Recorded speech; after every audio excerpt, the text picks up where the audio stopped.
history and across the globe, different countries have always revered their toughest warriors. Today, our headlines are topped with a new breed of elite fighters. SEALs, Spetsnaz, SAS, Delta. They are some of the most well-known special operations forces of the world. The best of the best. They've proven their effectiveness time and time again. But with current world events, the necessity for other countries to have their own specialized elite units is greater than ever.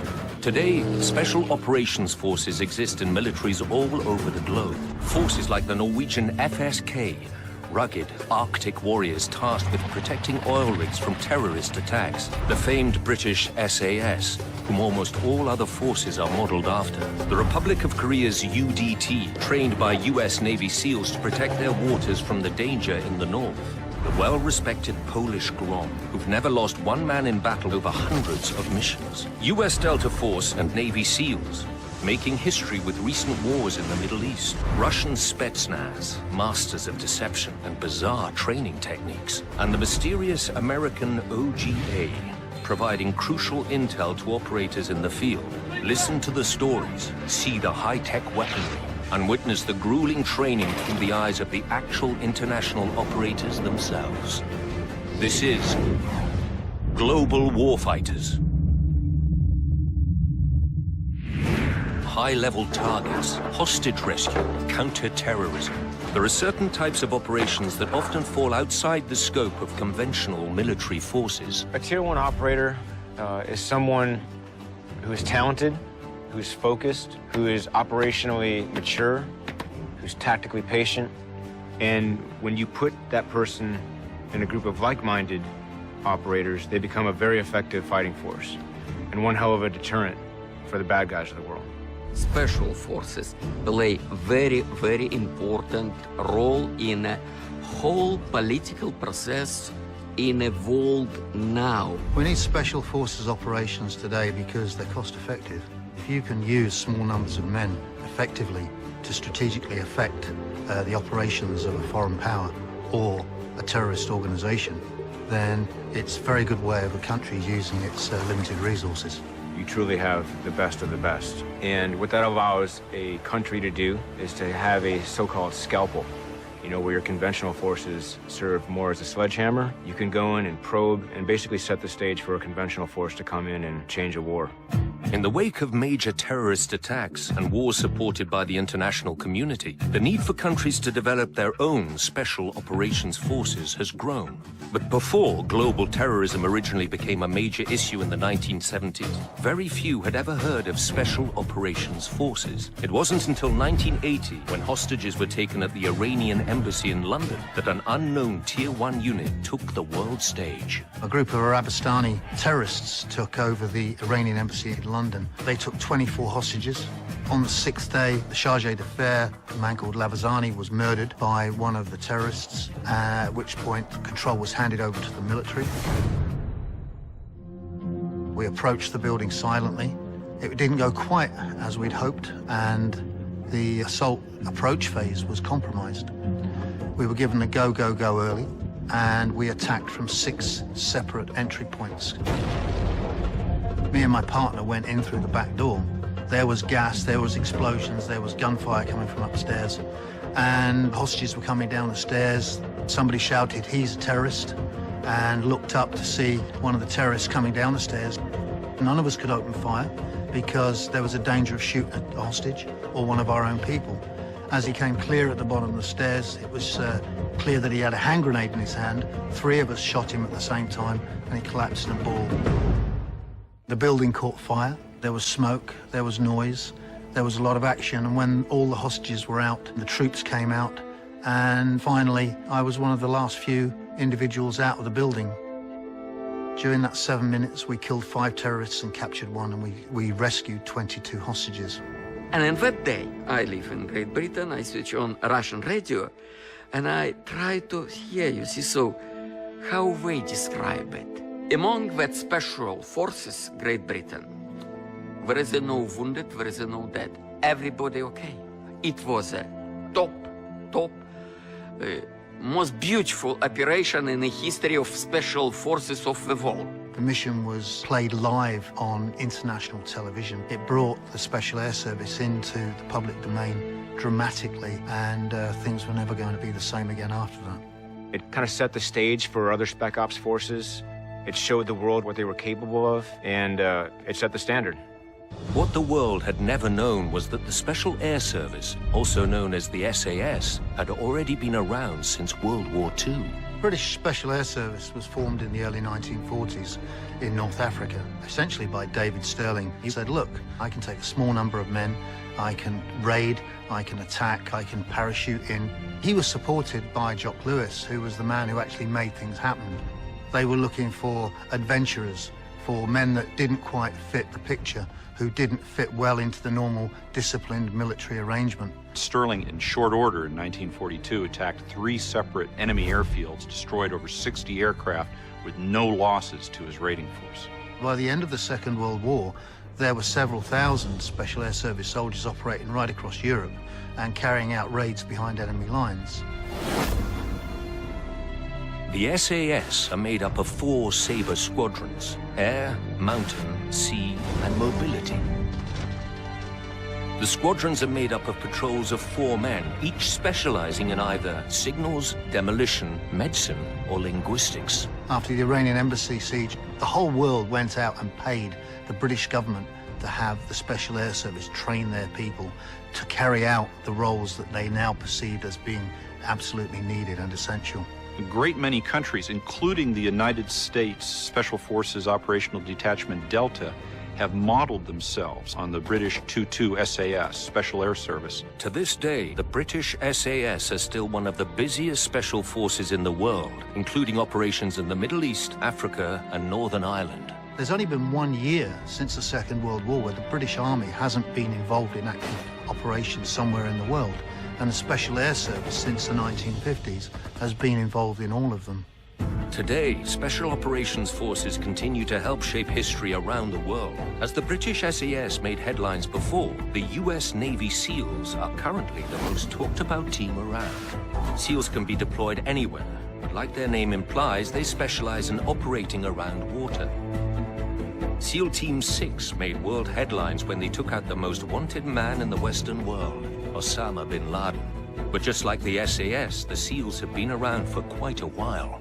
The Navy SEALs were born out of a speech JFK made in 1961. President Kennedy felt the need for a unit that could conduct unconventional warfare in a maritime environment. I am directing the Secretary of Defense to expand rapidly and substantially, in cooperation with our allies, the orientation of existing forces for the conduct of non-nuclear war, paramilitary operations, and sublimited or unconventional wars. The U.S. Navy SEALs' first success was in the Vietnam War as an unconventional warfare unit that wreaked havoc on the Viet Cong. They were known as the men with green faces because of the camouflage paint they used. What makes the United States Navy SEALs unique is how cold, dark, deep, salt water sorts men out. And this is what makes their selection process so rigorous, so demanding, and produces so few graduates. Not only do SEALs participate in standard special operations training, but they also have to learn to do it in, around, and over water. It's amazing just how comfortable these men can be in water, even in the most extreme situations. Some of the toughest training I've had to go through as a Navy SEAL, of course, is the initial BUDS, Basic Underwater Demolition SEAL training. That's roughly 6 months long. And probably the most famous week in there is called Hell Week, where we stay up for roughly 5 days straight. The SEALs' affinity to water raised a few eyebrows when they were deployed to a war in the desert. When SEALs first showed up at the beginning of the war in Afghanistan, we brought our high-speed assault craft, these boats. And some of the other forces looked at us like, why do you have boats in Afghanistan?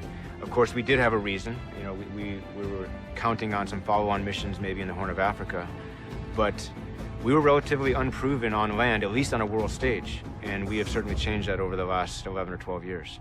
It was this proving ground that led to the decision to let the SEALs take on the most high-profile special operation in history, a mission that's now the subject of books and Hollywood movies, which has created some controversy in the SEAL community. In regards to the bin Laden operation, As a community, we've agreed to kind of keep a lid on it out of respect for the operation itself and for future operations. There are crucial missions that these men participate in every day that we'll never know of. But whether they want it or not now, the U.S. Navy SEALs are forever part of world history. It gave the USA a chance to hold its head high and say, we were going to do this. And wherever you go and wherever you hide, eventually we'll find you. And they managed to do that, and they proved it. It was very important for the morale of the Western world. When a Special Forces operator goes into the field, the physical tools he brings can be just as important as the intel he has to work with. The weapons have changed and developed over the years, but one fact remains true. You need the right tool for the right job. A large percentage of what Special Operations Forces do is counter-terrorism. Ideally, that means preventing acts of terrorism, but it also means stopping acts in progress. One of the most difficult missions for a Tier 1 unit to handle is a hostage rescue. When innocent people's lives are at stake, the training needed is ramped exponentially. In 2011, a ship and crew operated by South Korea was hijacked by pirates, and the Koreans showed the world just how hard they had been training.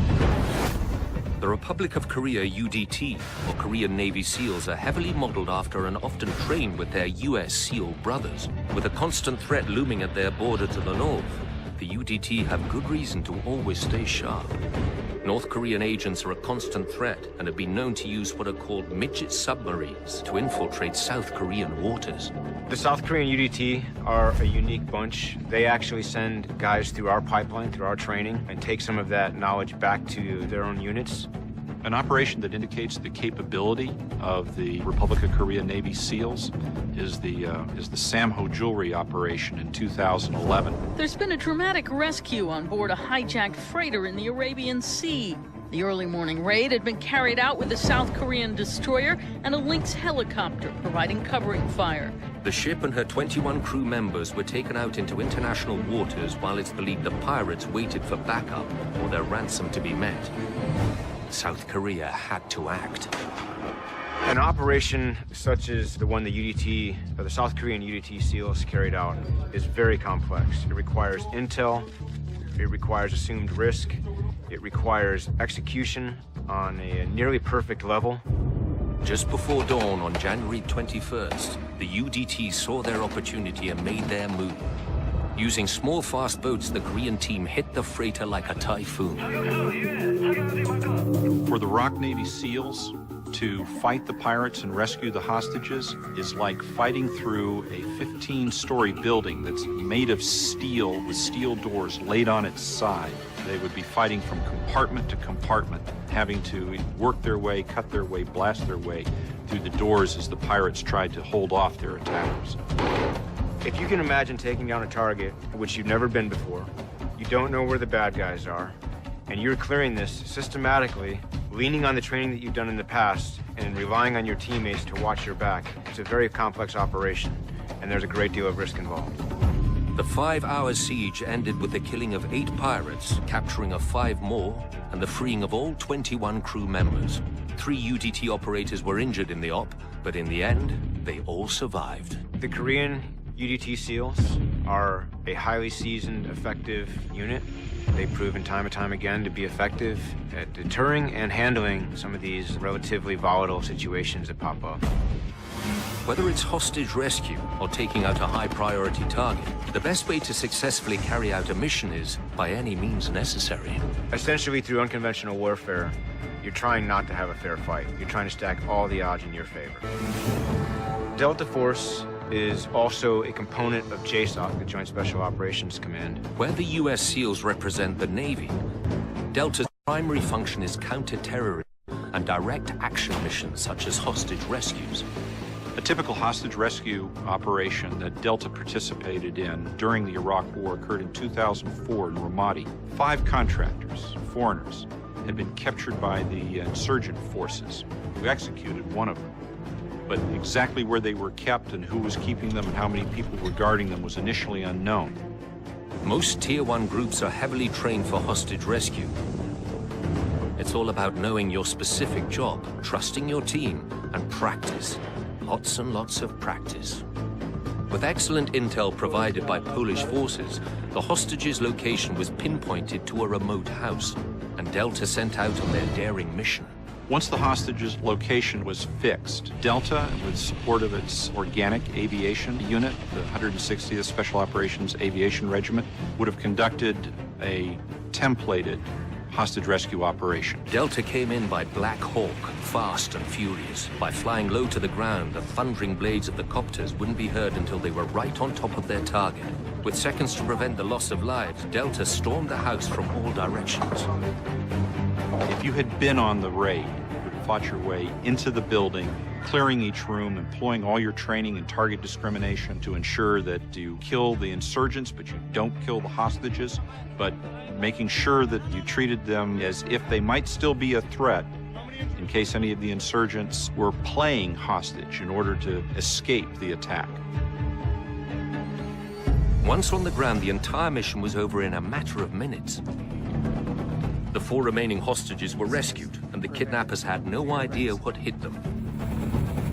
Thanks to specific training that only Tier 1 units experience, Delta was able to do their job with sharp precision. One of the lesser-known special operations forces in the world is the Canadian JTF-2. Canadian Task Force 2 teams are a secretive organisation, particularly counter-terrorist. They're there for the defence of Canadian government, to be used very much as in a counter-terrorist role. The recent rush to valuable natural resources in the north has given Canada a reason to discourage troublemakers from crossing their borders. No one wants a run-in with a highly trained JTF-2 Arctic unit. The JTF-2 was responsible for providing security for the Vancouver Olympics. You know, Olympics are watched around the world. They're a high-stakes event where a country can't afford to have something go wrong.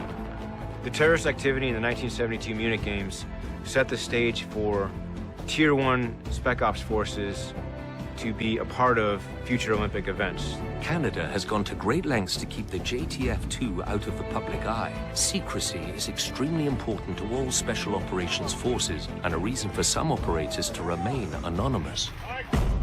When it comes to modern weapons, perhaps no gun has changed the way wars are fought on the ground than the sniper rifle. Just the fact that the enemy know we have snipers out there is a deterrent, will oftentimes make them take different routes or not conduct an operation altogether. The basic element that separates a special operator from a conventional soldier is the type of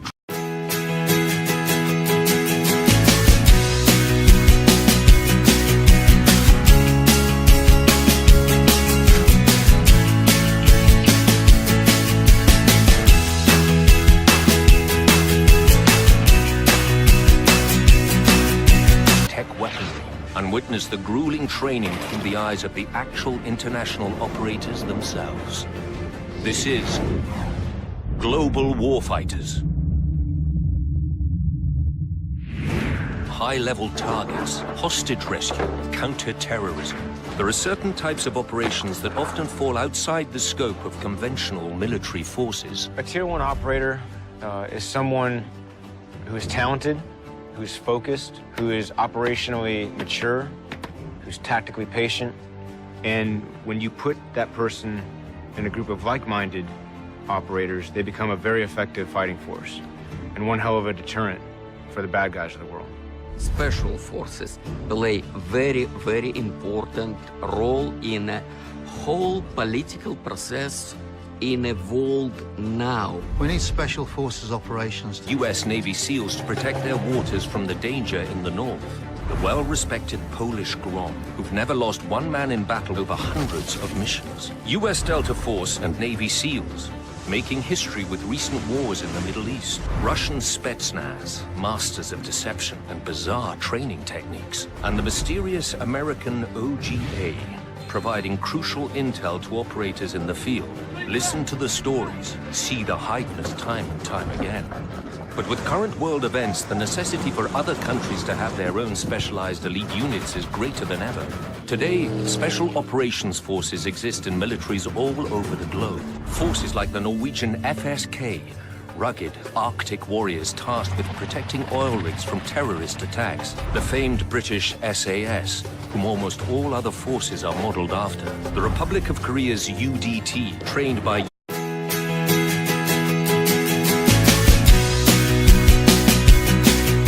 throughout history and across the globe, different countries have always revered their toughest warriors. Today, our headlines are topped with a new breed of elite fighters. SEALs, Spetsnaz, SAS, Delta. They are some of the most well-known special operations forces of the world. The best of the best. They've proven their effectiveness.